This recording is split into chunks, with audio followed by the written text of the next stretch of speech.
Assalamualaikum warahmatullahi wabarakatuh. Perkenalkan, nama saya Dinda Putri Zuniar dengan NIM 150119431. Saya dari kelas 07 Administrasi Bisnis 2019 Telkom University.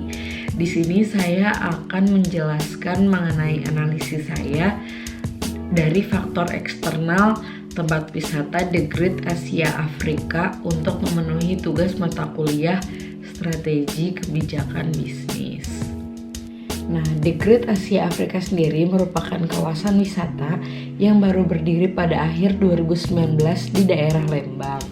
Nah, tempat wisata ini tuh mengusung tema konsep edukasi budaya, di mana menampilkan bangunan ikonik dari 7 negara yang ada di benua Asia dan Afrika.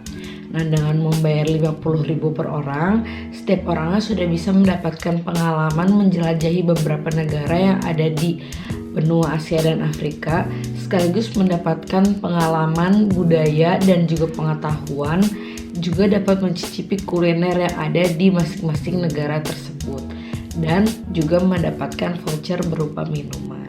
Nah, berikut merupakan analisis faktor eksternal dari saya mengenai tempat wisata The Great Asia Afrika.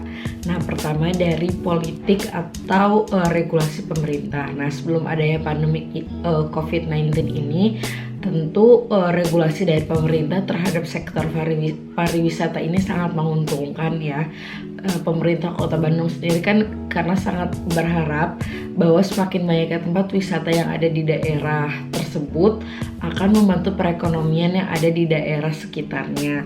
Nah, namun semenjak adanya pandemi COVID-19 ini memang hampir seluruh sektor pariwisata itu nonaktifkan sampai pandeminya ini semakin mereda.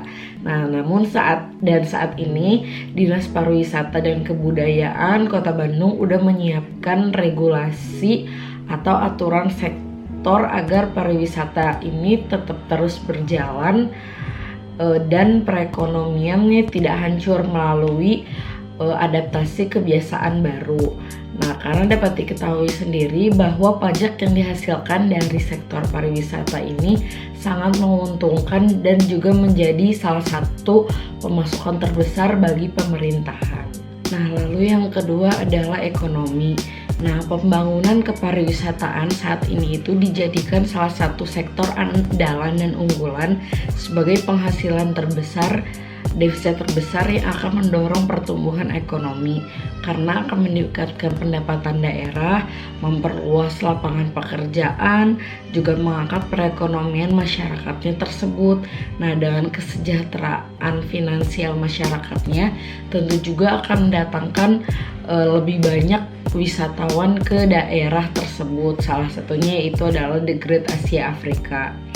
Nah, jika semakin banyak masyarakat yang memiliki perekonomian yang lebih baik, maka akan semakin banyak juga konsumen yang datang kepada The Great Asia Afrika, dan tentu hal itu akan mempengaruhi pajak yang akan diberikan oleh The Great Asia Afrika kepada pemerintahan setempat.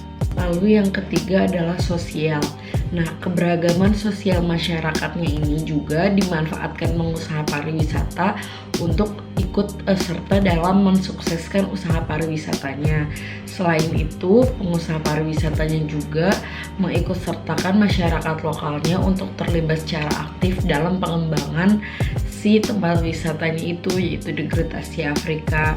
Nah, seperti memberikan peluang dan akses kepada masyarakat lokal untuk mengembangkan usaha pendukung pariwisata seperti kerajinan, cenderamata atau oleh-olehnya, warung makan, tempat makan, kuliner, juga jadi petugas kebersihan, agar dapat meningkatkan taraf hidup masyarakat setempatnya.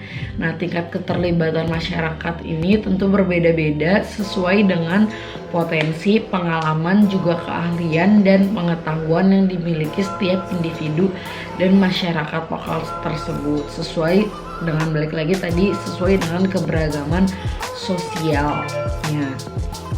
Yang keempat, teknologi. Nah, faktor teknologi dan informasi juga menjadi hal yang sangat terkait dalam perkembangan dan kelangsungan bisnis pariwisata, yaitu The Great Asia Afrika. Nah, dengan teknologi yang baik akan memperluas jaringan tempat wisata tersebut. Nah, mulai dari ketika merancang, lalu pembangunan hingga pemasarannya, The Great Asia Afrika tentu menggunakan teknologi dan informasi yang tidak main-main dan sudah sangat diperhitungkan ke depannya. Karena dapat diketahui sendiri bahwa teknologi dan informasi merupakan salah satu investasi besar dan juga investasi jangka panjang bagi kelangsungan suatu perusahaan, tidak terkecuali perusahaan pariwisata, yaitu The Great Asia Afrika. Lalu yang terakhir adalah yang kelima, yaitu kompetitor. Nah, di daerah Lembang sendiri ini sudah banyak kompetitor tempat wisata yang sudah eksis sebelum The Great Asia Afrika. Nah, sebut saja seperti The Lodge Maribaya, Orchid Forest, Tafsoban, The Farmhouse, dan masih banyak lagi. Tapi dengan keunikannya sendiri, meskipun masih baru, The Great Asia Afrika ini sudah dapat menarik berbagai macam minat pengunjung dan sudah banyak juga pengunjungnya hingga saat ini. Nah, harga yang ditawarkan oleh The Great Asia Afrika ini juga tidak jauh dengan para kompetitornya, juga sebanding dengan fasilitas, pengalaman, kenyamanan, dan pengetahuan yang ditawarkan di The Great Asia Afrika ini.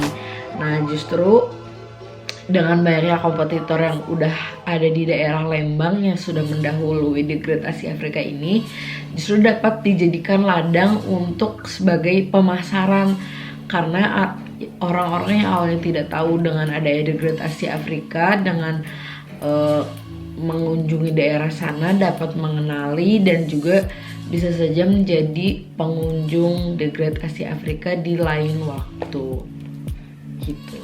Nah, sekian analisis saya mengenai faktor eksternal The Great Asia Afrika.